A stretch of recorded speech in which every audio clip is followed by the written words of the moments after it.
ભાવનગરમાં ઝેરી દારૂ પીવાના કારણે 7 લોકોના મોત અને અનેક લોકોને ગંભીર અસર થયાની ઘટના બાદ પોલીસે સમગ્ર કાંડમાં સંડોવાયેલા આરોપીઓ સામે કાયદેસરની કાર્યવાહી હાથ ધરી હતી.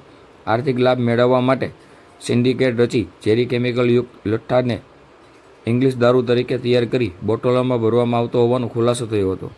આ મામલે વરતેજ પોલીસ સ્ટેશનના પીઆઈ એબી પઢેરિયાએ કુલ 21 આરોપીઓ સામે ગુનો નોંધ્યો હતો.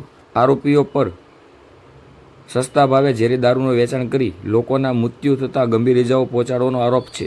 બનાવટી દારૂની બોટલો પર રોલ સ્ટેક બ્રાન્ડના ખોટા સ્ટીકર લગાવી તેને ઇંગ્લિશ દારૂ તરીકે વેચવામાં આવતો હોવાનો પણ ફરિયાદ ઉલ્લેખ કરાયો હતો.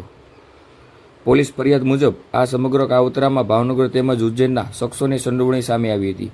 ગુનામાં રહીશ ઉજ્જૈન, ગૌતમ વિરમભાઈ સોલંકી, સારસ દશરથભાઈ સોલંકી, જતીન સુરાભાઈ કાંબળ, ગણેશ અમન, મનોજ ઝુબેર ઉજ્જૈન, નરેન્દ્રસિંહ યાદવ ઉર્ફે ડૉક્ટર સહિત કુલ 21 શખ્સોને આરોપી બનાવવામાં આવ્યા છે.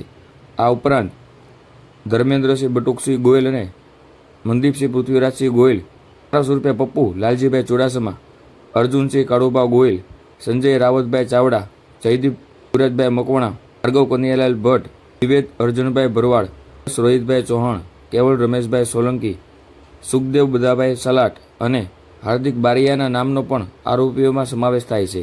ઝેરી દારૂના કારણે લોકોના મોત અને ગંભીર ઇજાઓના પગલે પોલીસે સમગ્ર નેટવર્કની તપાસ તેજ કરી હતી.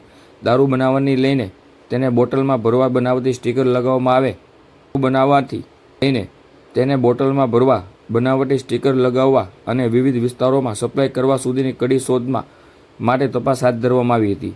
સમગ્ર કાંડમાં અન્ય કોઈની સંડોવણી છે કે કેમ તે અંગે પોલીસે પણ તપાસ હાથ ધરી હતી, જેને લઈને પોલીસ બુટલેગરો સામે ગુનો નોંધતા પોલીસે 13 શખ્સોની ધરપકડ કરી 10 દિવસના રિમાન્ડ મંજૂર કર્યા હતા.